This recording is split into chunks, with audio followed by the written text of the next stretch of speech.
FZS version 3। তো ওনার complain হচ্ছে ইঞ্জিনটা প্রচুর পরিমাণে গরম হচ্ছে ইদানিং। তো আসলে এখন ওয়েদার যেহেতু একটু টেম্পারেচার হাই, রোদের তাপটা বেশি, যার কারণে কিন্তু নর্মালি ইঞ্জিন গরম হয়। তারপর ওনার কমপ্লেন ছিল হচ্ছে ইঞ্জিনটা গরম হয় বেশি। এই কারণে কিন্তু আমরা এটা খুলে এটার ভিতরে যে নেটটা থাকে এটা কিন্তু ক্লিন করে দিব, এবং কিভাবে ক্লিন করবো সেটা কিন্তু দেখাচ্ছি আপনাদেরকে, এবং নেটে ময়লা আছে কি না আছে সেটাও দেখাবো। তো সাথে থাকেন। তো এটা খুলছি এবং ভিতরের যে নেটটা আছে স্ট্রেনার, মূলত এটাই কিন্তু সেই স্ট্রেনার। তো স্ট্রেনারের ভিতরে কিন্তু ওইরকম ভাবে ময়লা নাই। এটা ধরো স্ট্রেনারের ভিতরে কিন্তু ওইরকম কোনো ময়লা নাই, হালকা পাতলা কিছু ময়লা আছে। তো আসলে মূলত ইঞ্জিনটা গরম হওয়ার যে কারণটা সেটা কিন্তু এখন কিন্তু আবহাওয়াটা একটু গরম বা ওয়েদারটা কিন্তু একটু টেম্পারেচার হাই, যার কারণে কিন্তু ম্যাক্সিমাম কাস্টমার আমাকে কমপ্লেন দিচ্ছে ভাই আমার ইঞ্জিনটা অনেক গরম হয়। যার কারণে কিন্তু এটা আমরা খুলে এই যে নেটটা আছে এটা খুলে কিন্তু ক্লিন চেক করলাম। এখন যেহেতু এটা ক্লিন আছে সেহেতু এটা ইঞ্জিন স্বাভাবিক গরম হবে। সো এটা নিয়ে কিন্তু টেনশনের কোনো কারণ নাই। অনেকেই টেনশন করেন যে ভাই আমার ইঞ্জিন গরম হচ্ছে অনেক বেশি, আসলে এটা কি কোনো সমস্যা কিনা। আপনি কিন্তু 2 মাস আগেও যদি চিন্তা করেন তখন কিন্তু ওয়েদারটা ঠান্ডা ছিল, তখন কিন্তু এত গরম হতো না ইঞ্জিন। বাট ইদানিং কিন্তু ওই ইঞ্জিনটা একটু বেশি গরম হচ্ছে। প্রত্যেকটা কাস্টমারের কমপ্লেনে কিন্তু আমি এটা পাচ্ছি যে ভাই আগের থেকে অনেক বেশি পরিমাণে গরম হচ্ছে।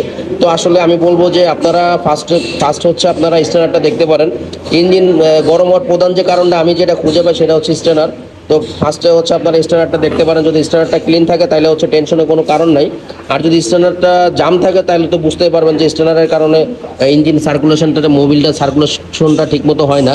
তো আসলে মোবিলটা কীভাবে ওঠে আমি যদি একটু সংক্ষেপে বলি, যখন আমরা ইঞ্জিনে মোবিলটা ঢালি দিক দিয়ে মোবিলটা কিন্তু নিচে জমা থাকে বুঝো ওইখানে। তো ওইখান থেকে কিন্তু ভিতর দিয়ে হয়ে আসে, এই যে এই সাইডটাতে হয়ে আসে এদিক দিয়ে ছাঁকনির মাধ্যমে, এই নেটের মাধ্যমে কিন্তু ইঞ্জিন অয়েলটা পরিষ্কার হয়ে যে ময়লাগুলো থাকে এগুলো নিচে লেগে থাকে।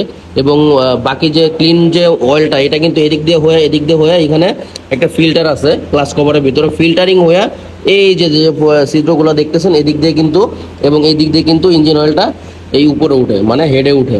তো অনেক সময় এটা জাম থাকার কারণে এদিকে ক্লিয়ারলি উঠতে পারে না, যার কারণে কিন্তু এটার ভিতরে কিন্তু একটু লেটে, একটু দেরিতে কিন্তু ইঞ্জিন অয়েলটা উঠে, যার কারণে কিন্তু গরম হওয়ার চান্সটা অনেক বেশি থাকে।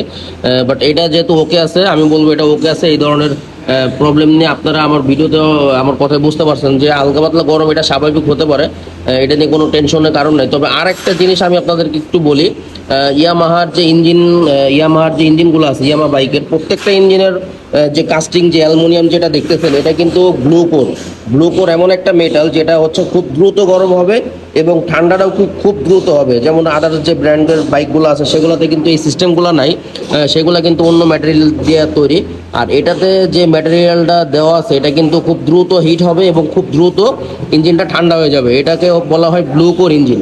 এটা ইয়ামাহা বাইকের প্রত্যেকটার ভিতরে কিন্তু দেওয়া আছে, দেখেন এখানে কিন্তু ব্লু কোর লেখা আছে, এই যে ব্লু কোর।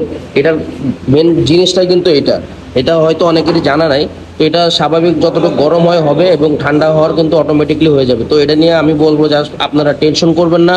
তবে গরম হলে অবশ্যই টেকনিশিয়ানের পরামর্শ নেবেন, তাদেরকে দেখাবেন। এখানে আমি আছি, আরও অনেক টেকনিশিয়ান আছে আদার্স অনেক কোম্পানিতে বা শোরুমে, তাদেরকে দেখাবেন, বা গ্যারেজের মিস্ত্রি তাদেরকে দেখাবেন।